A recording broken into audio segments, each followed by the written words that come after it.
Hey there, guys. This is Cole. Welcome back to another movie review. We are on Halloween Horror Movie Reviews, Season 1, Episode 21.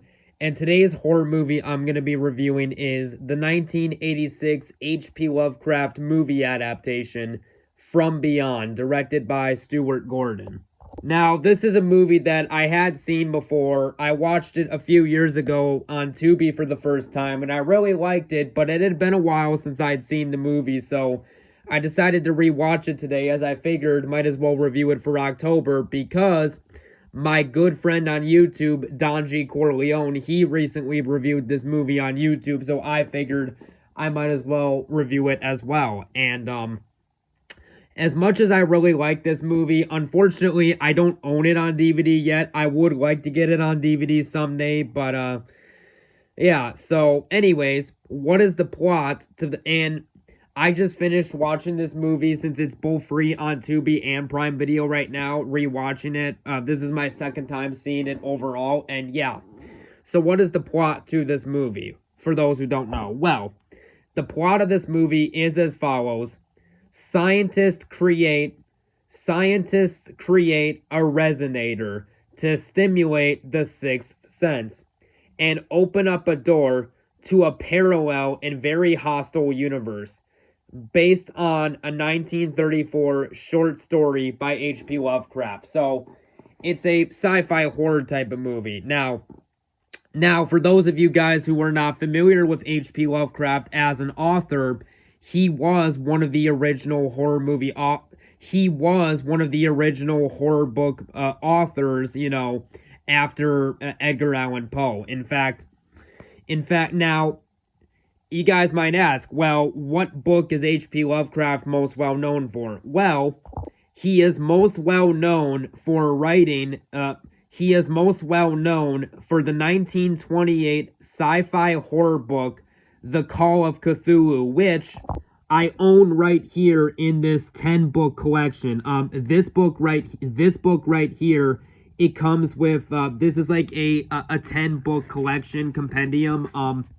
This book right here, it comes with 10 of H.P. Lovecraft's books.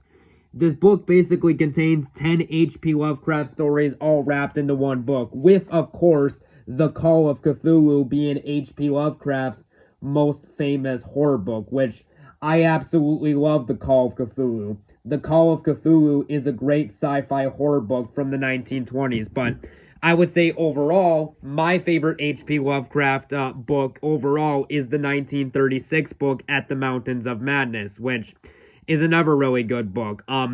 There was also a 1927 short story, a book that had 100 pages that I have not yet read, called Reanimator, but Reanimator did have a movie in the 1980s. I have seen the movie, and the movie's really good, but anyways, let's get back to the review.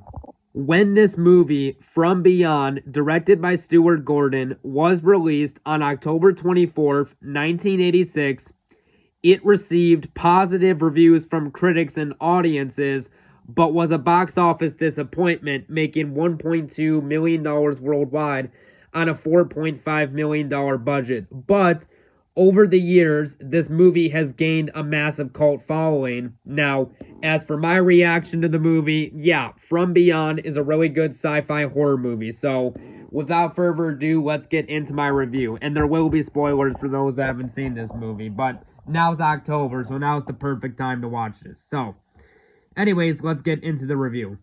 The movie starts off where we are introduced to Dr. Crawford, played by Jeffrey Jones, I accidentally said Jeffrey Jones. No. The movie starts off where we are introduced to Dr. Crawford, played by Jeffrey Combs, who uses a machine and a creature's tentacle from the machine, from the other side of the machine, bites him. But when he turns the machine, the resonator off, the monster disappears, and Dr. Crawford decides to tell Dr. Edward about it. So he tells Dr. Edward that the machine is working. So Dr. Edward turns on the machine, and Dr. Edward goes insane from the machine, which runs by itself. And then a neighbor next door, calls the police about a noise complaint to the police at the house Edward is at.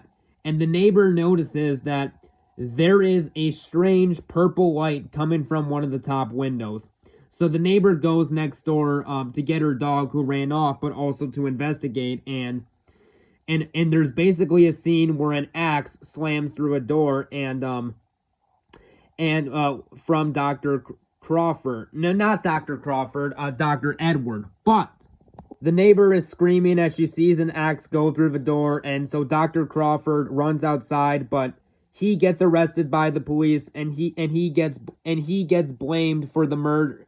And because Dr. Edward disappeared and they don't know what happened, the police assume that, that he killed Dr. Edward, so he goes to jail in a psych ward and he gets the blame for it. We are then introduced to the main character of the movie, Catherine, played by Barbara Crampton, who is a scientist in charge of the institution that Dr. Edward is being held at. Dr. Catherine is in Dr. Crawford's jail cell asking why he killed Dr. Edward, as like I said, Dr. Crawford is falsely accused of being responsible for Dr. Edward's death. But Dr. Crawford decides to tell the truth, and he tells Dr. Catherine that he tells her that a monster came out of the resonator and it bit Dr. Edward's head off, and it bit off Dr. Edward's head, but, no one believes him. And Dr. Edward wants to get a CAT scan on Dr. Crawford, and Dr. Crawford, based on the results she gathered, she basically tells these two people that she's with that she basically says, I do not know if Dr. Crawford is crazy or not. And then Dr. Crawford talks to the doctors and she says, if I can recreate the experiment, then I can figure out what really happened. Dr. Crawford then becomes Dr. Catherine's patient, and she wants to see what Dr. Crawford saw, as she believes that Dr. Crawford is innocent. Dr. Catherine and Crawford meet up with Booba Brownlee, played by Keen Forey, another scientist, who all go to the house so they can figure out what's going on. They basically go to Dr. Edward's house to investigate. I love the part when Dr. Catherine runs into the room upstairs and she thinks that someone is doing business, if you know what I mean, is doing the business, if you know what I mean, but then she runs upstairs and just sees that that Booba is playing a VHS tape, and then I like the part when Booba says Edward was into some weird stuff. Like, I don't know, just the way he said that line I thought was funny. Dr. Crawford, played by Jeffrey Combs, then points out the resonator machine. Dr. Crawford sees a mark on the floor, and he basically says, that's where it ate him. And then Dr. Crawford plans to start up the machine to prove he's innocent, but first, him and everyone else decide to eat dinner at the house. Dr. Crawford is then talking to the group of scientists, and he says, when we're in the field, do not move. If the monster shows up, I'm shutting it off and stay still. It can detect movement. And when the resonator is on, Booba sees a weird jellyfish-like monster which stings him. Now, just before Crawford can turn it off, he hears a deep, ominous voice say his name, Crawford, and then we see a monster disguised as Dr. Edward, who says to Dr. Catherine, move toward me, my dear, I want to see you. Dr. Edward then says, how did I survive? I am the master here. But then Dr. Crawford asks, is it really you? The monster says, touch me if it pleases you. And he touches the monster disguised as Edward, and he sees that his skin's melting, so he knows it's not truly, he's not fully there, and it's not truly him. And I will say, one thing I do really like about this movie is the design of the monster. The practical effects are really good in the movie. Dr. Crawford shuts off the machine, and then Dr. Crawford basically says, he basically said Edward's mind became the thing that ate him, and then Catherine says,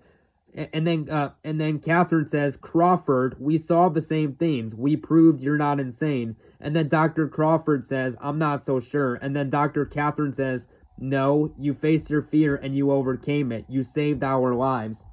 This movie also has a really good story to it and a great set of characters, which makes the movie work. Dr. Catherine says, we know that pineal gland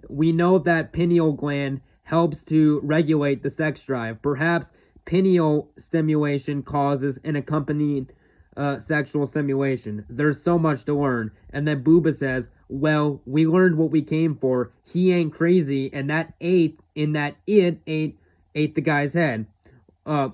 They gonna think we're crazy, but that's their problem. And then Dr. Catherine says, well, we'll just have to try the experiment again. But both disagree with her. However, later that night, Dr. Catherine turns on the resonator. Dr. Crawford tells her to turn it off, and she says, no, I have to see more, feel more. And then her and Dr. Crawford start kissing. And then the monster with Dr. Edwards' face shows up, and the monster attacks Catherine with its tentacle and says, join me. Everyone must join me forever. And then Dr. Crawford runs downstairs, and the monster yells, we'll be waiting for you, Crawford.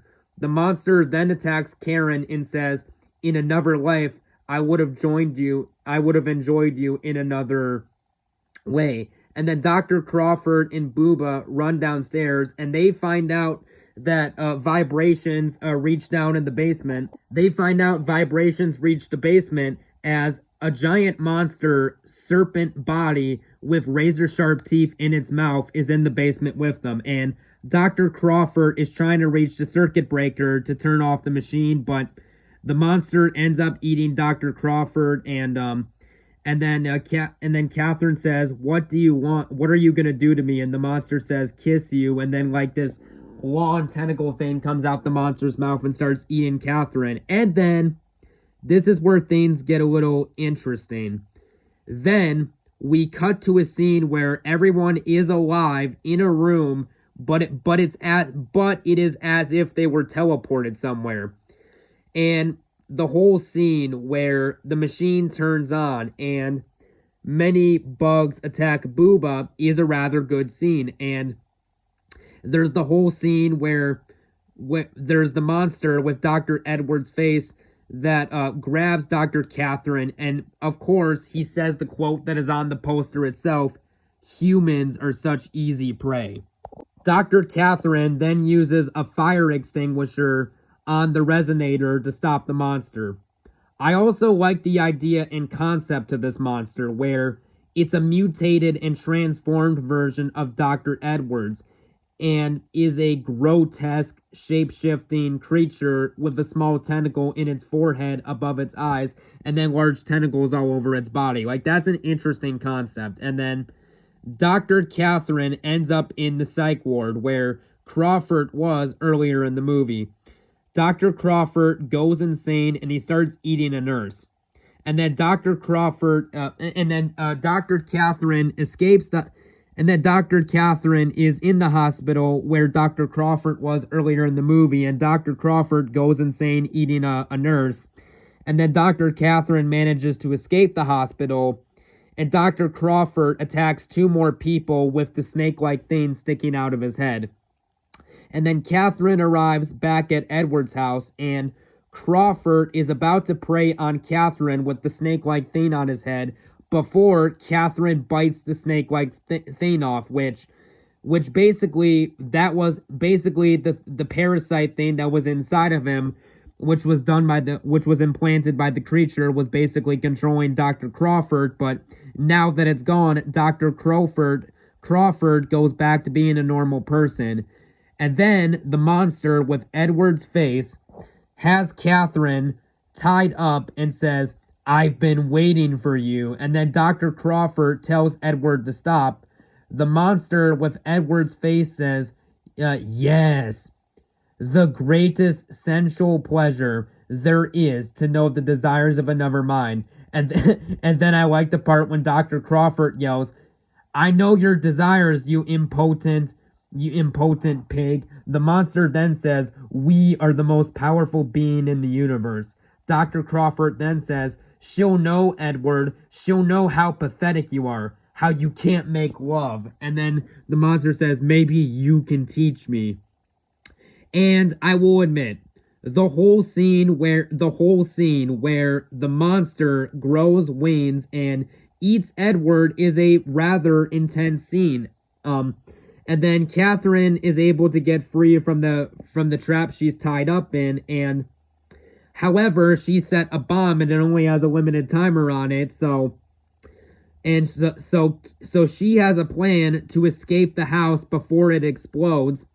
And there's the whole scene where Dr. Crawford crawls out of the monster's mouth, telling Catherine to run, but then is pulled back in by tentacles.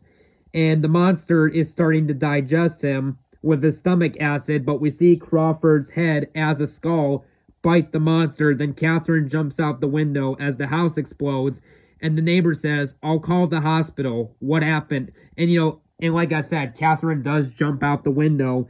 And then the neighbor says, I'll call the hospital and the fire department. What happened up there? And then Catherine says, it ate him, and maniacally laughs, which is where the movie ends. So yeah, at the end of the day, this is a really good movie. Do I have any bad qualities for it? I guess the only negative I will say, the special effects do hold up very well for the most part, especially the practical effects. But there is a couple scenes here and there with some digital stuff that hasn't aged the best. Like, for example, the whole monster flying, like, that part didn't look the best. But other than that, From Beyond is a really good sci-fi horror movie that's free on Prime Video and Tubi. I would recommend. And the second best H.P. Lovecraft movie adaptation behind Reanimator. So yeah. On a scale of 1 to 10, I am going to give From Beyond a 9 out of 10. So yeah, there we go, guys. That was my review for From Beyond. And yeah, we'll talk to you guys soon. Bye-bye now.